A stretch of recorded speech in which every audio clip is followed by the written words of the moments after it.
আসসালামু আলাইকুম রহমতুল্লাহ। আরেকটি নতুন পর্বে তোমাদেরকে স্বাগত। আমরা আলোচনা করব ব্যবসায় সততা ও জিকির সম্পর্কিত হাদিস নিয়ে, যেটা দ্বিতীয় অধ্যায়ে আছে ইসলাম শিক্ষা বইয়ের। হাবিবুন শব্দের অর্থ কি? পবিত্র, প্রিয়, আনন্দিত নাকি সবচেয়ে বড়? হাবিবুন শব্দের অর্থ প্রিয়। এর পরের প্রশ্ন হলো 210 নম্বর, সুবাহান শব্দের অর্থ কি? মহাপবিত্র, মহামহিম, দয়াময়, সবচেয়ে বড়। সুবাহান শব্দের অর্থ মহাপবিত্র। বিশ্বস্ত, সত্যবাদী মুসলিম ব্যবসায়ী কিয়ামতের দিন কাদের সাথে থাকবেন? শহীদদের সাথে। হাফিজ, আলেম অথবা মুমিন না, কারণ রাসূলুল্লাহ সাল্লাল্লাহু আলাইহি ওয়াসাল্লাম বলেছেন আত-তাজিরুস সাদুকুল আমিনুল মুসলিম মা'আশ শুহাদাই ইয়াউমাল কিয়ামা, মানে শহীদদের সাথে থাকবেন। একজন ব্যবসায়ীকে কিয়ামতের দিন শহীদদের সঙ্গে হতে হলে তাকে কোন কাজ পরিত্যাগ করা প্রয়োজন? কালোবাজারি, মজুদদারি, ভেজাল মেশানো, সবগুলোই পরিত্যাগ করা উচিত। সুতরাং আমরা তিনটাই যেখানে আছে সেটাকে সঠিক হিসেবে গ্রহণ করছি। আবিদ একজন সবজি বিক্রেতা। বিনষ্ট হওয়া কোনো সবজি তিনি ক্রেতার নিকট বিক্রি করেন না। যেটা নষ্ট হয়ে গেছে এমন কোনো সবজি তিনি ক্রেতার কাছে বিক্রি করেন না। আবিদের কর্মকাণ্ডে কোন হাদিসের শিক্ষা প্রতিফলিত হয়?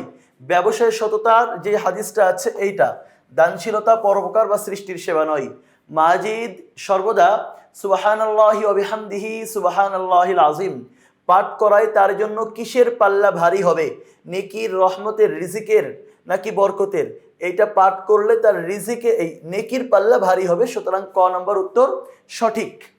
আল্লাহর পবিত্রতা ও মহিমা ঘোষণা করলে আল্লাহ সফলতা দান করবেন, আল্লাহ সম্পদ দিয়ে দেবেন, আল্লাহ খুশি হয়ে যাবেন। আল্লাহ সফলতা দান করবেন এবং আল্লাহ খুশি হবেন, তবে সম্পদ দিবেন, এটা সঠিক নয়। এক দুই আছে হলো খ নম্বরে, সুতরাং উত্তর খ নম্বর সঠিক। পরের প্রশ্ন হলো, নিচের উদ্দীপকটি পড়ে 216 ও 217 নম্বর প্রশ্নের উত্তর দাও। শাকিরাকে তার মা এমন দুটি বাক্যের সাহায্যে জিকির করতে বললেন যা আল্লাহর কাছে খুবই প্রিয়। এ বাক্য দুটি উচ্চারণ করা খুবই সহজ এবং কিয়ামতের দিন এ বাক্য দুটি মিজানের পাল্লায় নেকির ওজনকে ভারী করে তুলবে। প্রশ্ন হলো, শাকিরাকে তার মা কোন বাক্যের সাহায্যে জিকির করতে বললেন? সুবহানাল্লাহি ওয়া বিহামদিহি সুবহানাল্লাহিল আযীম, কালিমাতানি হাবিবাতানি ইলার রহমান, খফিফাতানি আলাল লিসান, সাকিলাতানি ফিল মিজান, সুবহানাল্লাহি ওয়া বিহামদিহি সুবহানাল্লাহিল আযীম। সুতরাং শাকিরের মা তাকে সুবহানাল্লাহি ওয়া বিহামদিহি সুবহানাল্লাহিল আযীমের মাধ্যমে জিকির করতে বলেছে। উক্ত বাক্যের সাহায্যে জিকির করার ফলে আল্লাহ শাকের উপরে সন্তুষ্ট হবেন, আল্লাহ অধিক পরিমাণে প্রতিদান দেবেন, আল্লাহ সর্বোৎকৃষ্ট মানুষের মর্যাদা দিবেন। বাক্যটা সত্য, কিন্তু এই বাক্যের ফজিলত 1-2। সুতরাং ক নম্বরকে আমরা সঠিক হিসেবে গ্রহণ করছি।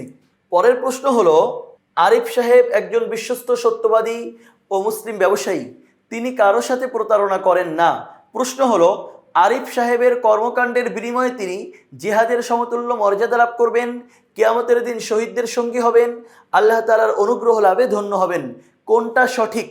আমাদেরকে এই তিনটা থেকে একটা বেছে নিতে হবে। আমরা দেখতে পাচ্ছি এই তিনটাই সঠিক, সুতরাং ঘ নম্বর উত্তর সঠিক হবে। আমরা ঘ নম্বরকে সঠিক হিসেবে গ্রহণ করছি।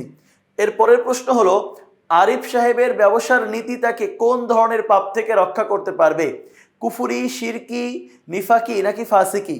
আরিফ সাহেবকে এই ব্যবসার নীতি তাকে নিফাকি থেকে রক্ষা করতে পারবে, কারণ তিনি যদি পণ্যে ভেজাল দেন বা নানা রকম ব্যবসায় অসততা উপায় অবলম্বন করেন, তাহলে এর মাধ্যমে তার মানুষের সাথে প্রতারণা হবে, যা নিফাকের পাপ। পরবর্তী ক্লাস দেখার আমন্ত্রণ জানিয়ে বিদায় নিচ্ছি। আল্লাহ হাফেজ। আসসালামু আলাইকুম ওয়া রাহমাতুল্লাহ।